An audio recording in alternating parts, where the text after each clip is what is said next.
Start recording. Encryption file theta sigma / Redivivus 772574. This is the Doctor. Yes, I'm in something different today. Not by choice, I hasten to add.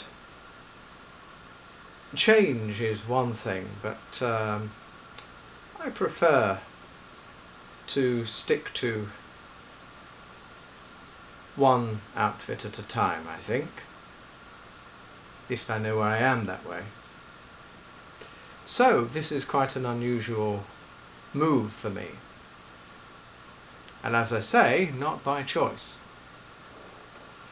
Many, many years ago, I had a companion, Leela of the 17, a fierce warrior.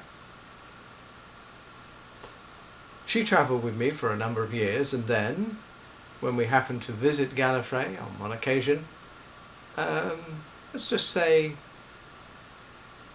she decided to stay because Commander Andred caught her eye and she caught his, and well, the rest, as they say, is history.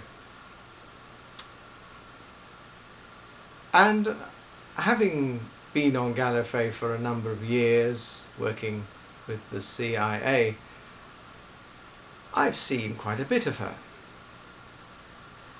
Now, my last recording, you'll be aware that much changed on Gallifrey because of a time war with the Daleks, which we did defeat. I had a whole new incarnation to assimilate into my memories, and many other things changed. Some people were written out of history entirely, so I think I got off quite well, really. Anyway, Leela came to me one day, quite angry. "What's the matter?" I said. "Have you a fight with Andred, perhaps?" "No," she said, "but Andred is the reason I'm here." "Tell me more," I said. Andred said that you were not at my wedding. "I think you'll find I was." "Oh. I was and I wasn't. I was at the first wedding." "I have only been married once," she said, "and to Andred." No, that's not what I mean," I explained. "You're not a time sensitive, so therefore you're unaware of the different timelines, and that's what Andred has tried to explain to you.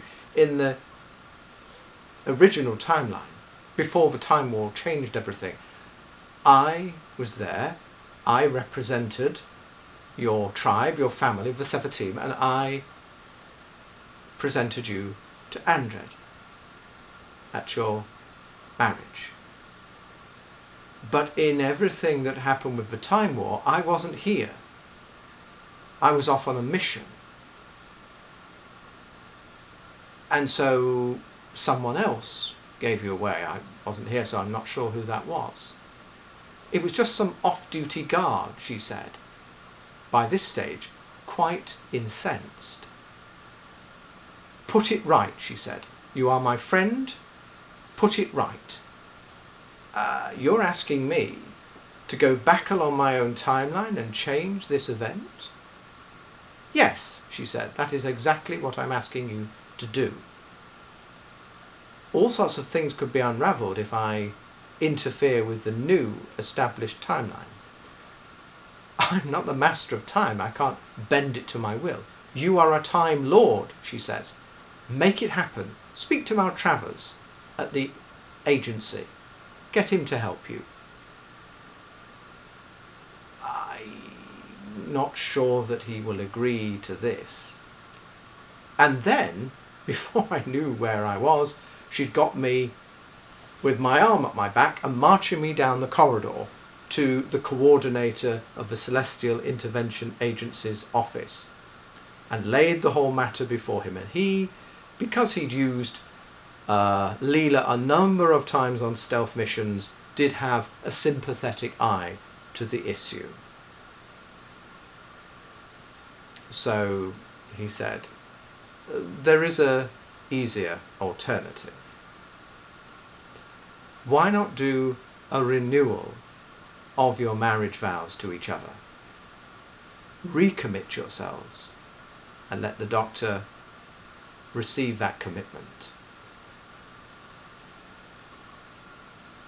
She seemed reasonably pleased with the idea, but she had one further condition. You've been wearing that blue frock coat for years and years and years, she said. Wear something different. Make my day special. Anything so that I don't get stabbed with a Janus thorn, I said. And I know you still have a pouch of them, because you're incorrigible in that regard. So that's where I've been this afternoon. I got myself decked out in one of the old favourites, and obliged an old friend. And not just because of the threat of the Janus thorns, because I genuinely care about her. I don't know. Life takes some unusual turns, doesn't it? Doctor out.